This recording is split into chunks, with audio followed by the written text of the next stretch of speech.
Күлкі адамның сөйлеу тілінен әлде қайда бұрын пайда болған. Яғни біз сөйлеп бастамастан бұрын әлде қашан күліп үйренген екенбіз. Тіл шықпай тұрып, алғашқы адамдар бір-бірімен дыбыстар арқылы байланысты. Күлкі сондай дыбыстық сигналдың бірі болды. Эволюцияда қауіпсіздік сигналы деген теория бар. Елестетіп көріңіз. Алғашқы адамдар тобы тас дәуірінде қараңғы орманда келе жатыр. Кенет бұталар қатты сыбдырлайды. Барлығы селт етіп, қолдарына тас пен найза алып, түйін дайындалады. Қан қысымы көтеріледі, жүрек айнып, адреналин шашады.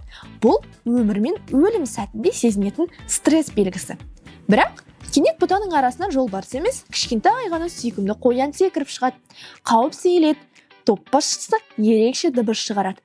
Бұл дыбыстың астарында қорықпаңдар, жай ғана қоян екен, бәрі жақсы деген мықым жатыр.